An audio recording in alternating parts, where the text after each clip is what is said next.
느헤미야 8장 1절부터 18절까지가 되겠습니다. 먼저 1절부터 8절까지 보시면 느헤미야의 인솔하에 50일 만에 성벽 재건을 마쳤죠. 그리고 하나님의 감동으로 느헤미야가 1차 귀한 자들의 명단을 작성합니다. 인구조사를 한 셈이죠. 벌써 1차 귀환은 90년도 더 됐습니다만은 때는 전 감이 있지만 1차 귀환자들의 이름을 쭉 기록을 했습니다.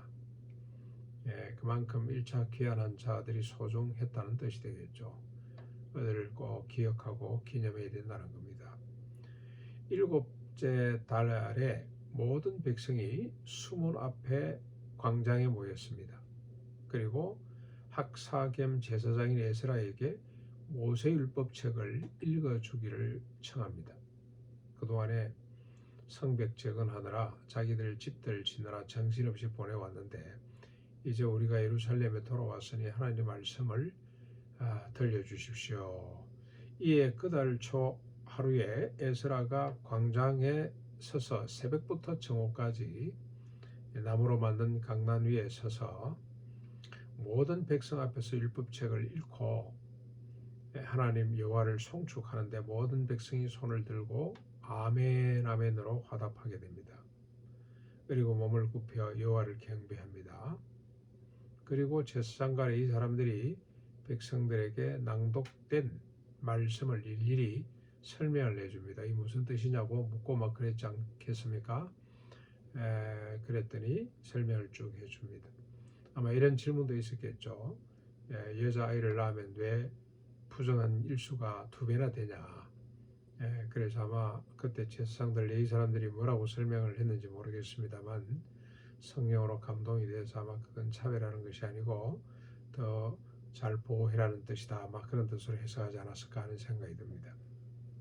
아무튼 이렇게 에스라가 읽은 성경을 제사장들 이 사람들이 돌아다니면서 백성들에게 일일이 해석을 해 주었습니다. 9절부터 11절까지 보면 백성이 율법의 말씀을 듣고 나타난 반응입니다. 다 웁니다. 말씀을 듣고 말씀을 깨닫고 울게 되었습니다. 그러자 총독 느헤미야와 에스라와 이 사람들이 모든 백성들에게 오늘은 하나님의 성일이니 슬퍼하지 말며 울지 말라. 조용히 하고 근심하지 말라고 위로하고 느헤미야가 그들에게 또 말합니다. 너희는 가서 살찐 것을 먹고 단 것을 마시되 준비하지 못한 자들에게 나눠 주라. 오늘은 우리 주의 여호와 하나님의 성일이니 우리가 근심하지 말자 울지 말자. 여호와로 인하여 기뻐하는 것이 너희의 힘이 아니냐고 그렇게 권면해서 돌려보냅니다. 이에 백성들이 가서 먹고 마시며 나눠주고 크게 즐거워하니 이는 그들이 여호와의 말씀을 밝히 알았기 때문이더라고 밝히고 있습니다. 그 이튿날입니다. 13절로 18절 보면 사람들이 율법의 말씀을 다 알기 위해서 아마 이게 6월절에 있었던 일인 것 같고요. 알기 위해서 학사 에스라에게 모였는데 초막절에 대해서 듣게 됩니다. 그러자 백성이 나가서 곳곳에 자기 형편에 맞게 움막을 짓고 나무를 가지고 얼개설게 하고 그 다음에 지붕을 대충 덮어가지고 초막을 짓는 거죠. 초막을 짓고 그곳에 일주일 동안 기거합니다. 그렇죠? 7일 동안 여호수아 이래로 지금까지 그때까지 이와 같은 날이 없었으므로 크게 기뻐합니다. 에스라는 첫날부터 끝날까지 1회 동안 날마다 율법책을 낭독하고 8째 날에는 규례를 따라 성회를 열게 됩니다. 아마 이때 역사서를 제한 대부분의 예언서라든지 이런 책들이 많이 있었을 겁니다. 그걸 7일 동안 쭉 읽어가는 거죠. 아마 특별히 모세오경 중심으로 읽었을 거라는 생각이 듭니다. 그래서 8째 날에는 규례를 따라서 성회를 무교절을 지키게 된 겁니다. 제대로 된 무교절을 6월절과 이어서 지키게 되었더라고 기록이 됩니다. 말씀의 힘을 우리가 보게 됩니다. 백성들로 하여금 울게 합니다. 그리고 살찐 것, 단 것을 먹고 서로 나눠주도록 하는 힘을 우리가 오늘 본문을 통해서 확인할 수가 있습니다. 하나님 말씀은 힘이 있습니다. 예, 사람들로 하여금 울게 만든다. 그 울음은 어떤 울음일까요? 아마 두 가지 의미가 있을 겁니다. 첫 번째는 말씀대로 살지 못한 것에 대한 회개의 눈물이죠. 우리가 이 말씀대로 살지 못해서 이렇게 고난을 당했고 전 세계 하나님 말씀대로 흩어졌고 또 하나님 말씀대로 우리를 다시 이렇게 회복해 놓으셨구나. 율법 한 가지 한 가지를 보면 인간의 연약함을 깨닫고 내가 죄인이구나.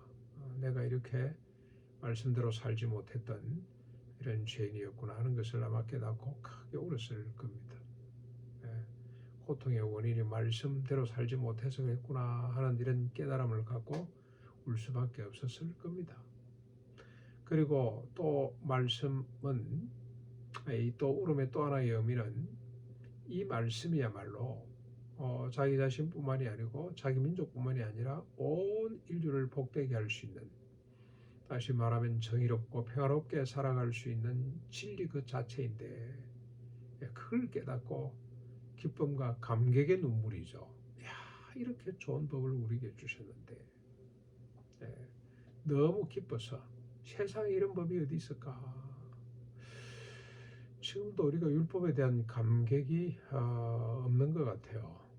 율법을 들여다보면 어느 나라가 만약 율법대로만 나라를 세운다면, 어느 지도자가 율법대로 나라를 통치한다면 지상 최고의 나라가 될 겁니다. 하나님의 나라가 임하는 거죠. 곧바로. 그만큼 율법 자체는 소중하고 네 개인적으로 보면 부담스러운 말씀이죠. 지게절로 옮기지 말거라. 실력 있고 힘 있는 사람들 그 말씀이 은혜가 되겠습니까? 그러나 인류 전체를 보면 이 말씀이야말로 진리구나. 우리가 서로 하나이기 때문에 네 땅 내 땅이 있을 수가 없는 거구나. 일용할 양식 정도가 내 땅이고 나머지는 내 땅이 아니구나. 우리 너의 땅이구나. 그래서 그 땅을 보존해주고 혹시 살다가 이 땅 저 땅 서로 같이 이래 오고 가고 하면 또 하나님의 법에 따라 6년 7년 되면 다시 돌려주고 이런 법에 어찌 감동하지 않을 수가 있겠습니까? 아무튼 하나님 말씀은 큰 울림으로 깨달음으로 큰 감동으로 다가오는 것이 원칙입니다. 그런데 하나님 말씀을 대하면서도 이런 감동이 없다면 우리는 간절히 기도해야 될 것입니다. 성령님, 하나님 말씀을 깨닫게 해주십시오. 그런데 율법과 비교할 수 없는 법이 신약에 주어집니다. 예수님으로 인하여 주어집니다. 율법에는 이는 이로 눈은 눈으로 갚았다는 것을 너희가 들었으나 인권을 보존하라는 뜻이죠. 강자가 약자의 눈을 빼지 못하도록 했습니다. 그런데 하나님 우리 주님이 주신 산상보원에 보면 오른밤 맞으면 왼밤 돌려대고 이름을 7번 더 용서해주고 원수까지 사랑해라고 합니다. 이제는 평등 정도가 아니고 오히려 힘 있는 사람이 힘 없는 사람을 무한 책임지는 그런 법을 우리에게 주셨습니다. 얼마나 영광스러운지 알 수가 없습니다. 감격하지 않을 수가 없습니다. 이 말씀에 우리가 감격하며 살아갈 수 있기를 바랍니다.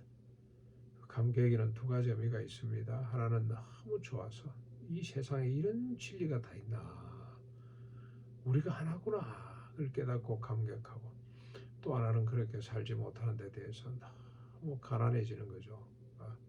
그런데 우리는 그 가난으로 끝나는 것이 아니고 통곡으로 끝나는 것이 아니라 다시 또 환희로 나아갑니다. 비록 나는 연약해서 이 말씀대로 살지 못하지만 나를 구원하시고 사랑하시고 자기 몸까지 주신 주님께서 보내주신 성령님, 그분으로 인하여 내가 기필코 이 말씀대로 살게 되리라, 이런 소망을 갖고 하나님을 바라보게 하는 눈물이죠. 이런 눈물, 이런 감격이 넘치는 삶이 되길 수 있기를 바랍니다.